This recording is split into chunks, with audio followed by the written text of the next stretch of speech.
See, I'm an old gray-haired man, so I can wear my field cap. This is Pick on Natalie Day. Hi, Natalie. And Natalie is one of my viewers from the mountains of Wales who is crafty, who has actually made split cane fly fishing rods for years. So Natalie can certainly make a bow. But the question raised was laying out a bow in the length of a handle. And Natalie was referring to Boyer's Bibles where there's measurements, this, that, and the other thing. Well, I'm going to grab, do I have any bows here? Yes, I do. Let's take the snake bow. And gosh, I mean, I do it by eye, but let's picture you have a narrowed, deep handle, right? How long do I make it? Well, I figure I just need be able to grip it comfortably in here and have enough room for the arrow here. So it's your bow, so base it off your hand. Just, and then add a little bit of space, follow proportions, your own sense of style, and then start the fades. Please don't overthink it. I've made bows with a shorter, I've made bows with longer. Generally speaking, if you have a long bow like the 68-incher, you got some room to play with. If you've got a shorter bow and it's got a non-bending handle, then definitely you base that measurement off your hand. You're going to fit it in that constricted area, and you just want some room, not up here. And so play with that. Templates, I'm big in templates. I mean, I'll get cardstock, I'll use cereal boxes, I'll use cat food boxes, I'll use whatever I have and glue them together, the length of the bow, and draw the thing out and look at it before I cut wood, provided it's not a bow. I know the purists who go out in the woods and they do it all by eye and they use stones and their knife and hatchet or a machete or whatever, just make a nice bow. Beautiful bows. I'm an equal opportunity bow kind of guy. But then, because you can never have one bow, you've got your primitive survival bow type of thing. And then you've got a fleet of other bows. But long story short, Nat,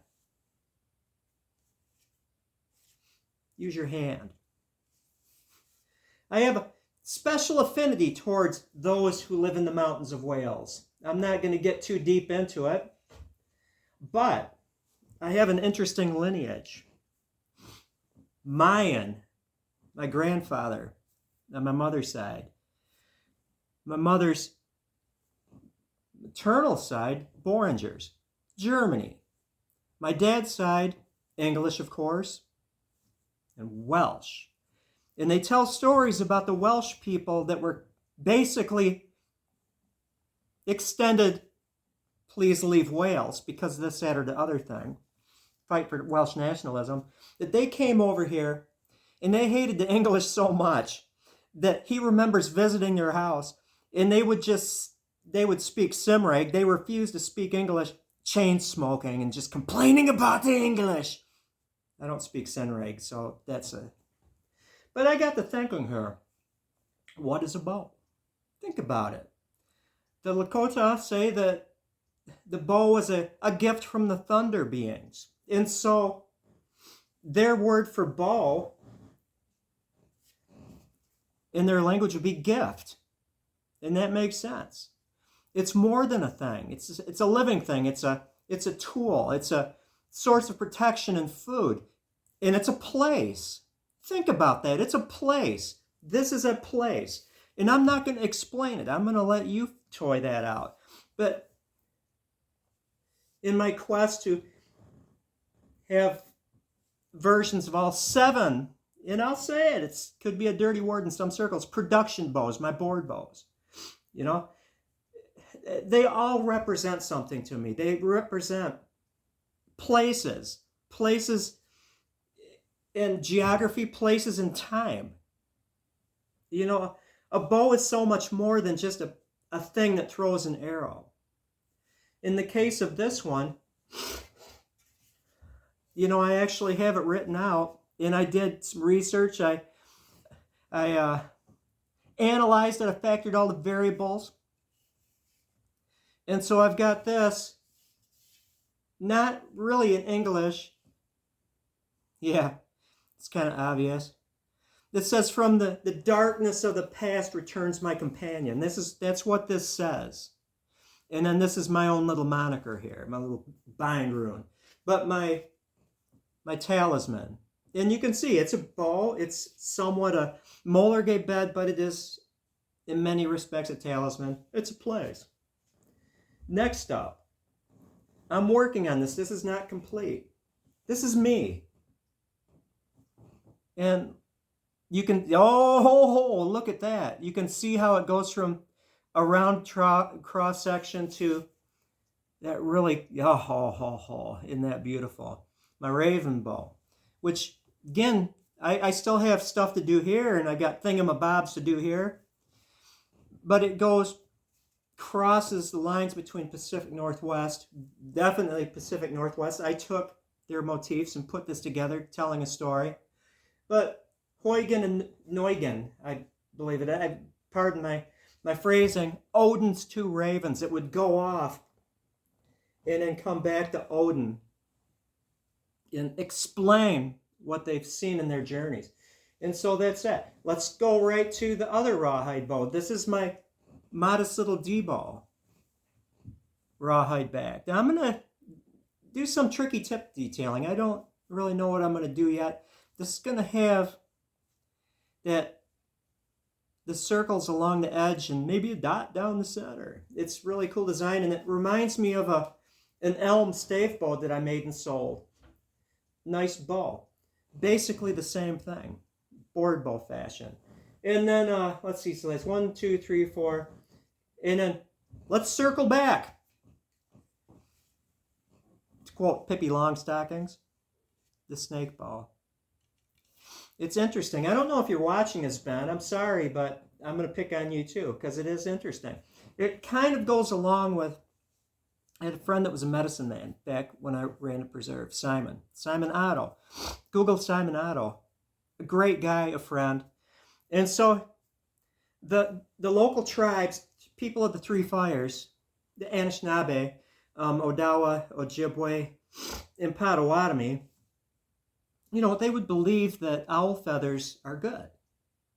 And so Simon was telling me the story, and I use this during the COVID summer. I already explained this in one video.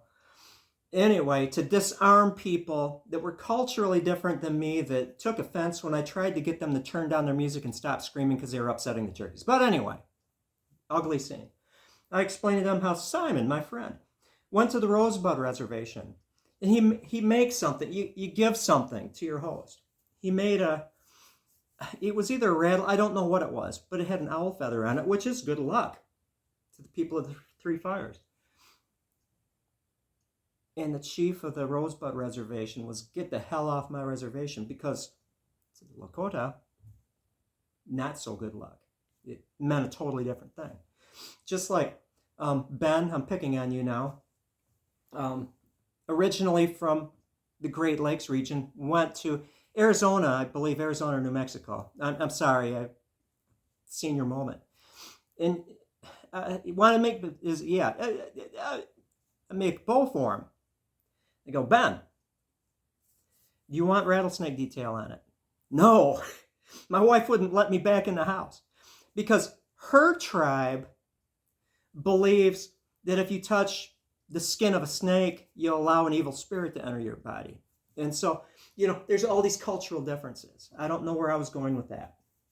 I never do. But yeah, that's about it. I love this little bow. Remember, fire hardening is your friend. I was going to say heat treating it, but go big or go home. Fire hardening. Okay, last bit. Natalie said that people don't mind me going off on tangents. I've been watching a lot of Mr. Ballin videos, and if you look up Mr. Ballin, it's all spooky stories. I love spooky stories. I used to love watching scary monster movies and then going for night hikes in the woods by myself. I'm just that kind of guy. But I also have been getting a lot of things from Full Metal Jacket, R. Lee Ermey. And you're looking at him, and it's like drill sergeants and drill instructors, Marines, and maybe Navy, I'm not sure. Drill sergeants, Army basically. They're funny. The two things I didn't care about basic training was doing push-ups because I was laughing at what the drill sergeants were doing, and lack of sleep. We had Drill Sergeant Bend had his special push-ups called bendovers. He would take us to a muddy ditch and stick his foot right between our shoulder blades and jam us into the mud. And I'd be sitting there counting 0-1, Drill Sergeant Ben, and get up to like about 10, and start laughing. I'm sorry, Drill Sergeant Ben, I lost track. I'm laughing. Start over, Private Riggs, And Drill Sergeant Benner, he was a funny guy too. What is your second general order, Private? While we're in formation. And I bobbled it. And he hauled off. He was a brick of a man. Bam! Hit me right in the chest, hard enough to lift me off my feet. Made me do push-ups because I moved in his formation. And then had to do more push-ups because I was laughing about it. Seriously. Find the humor and stuff. That is all. I'm at 11:30. I'm done.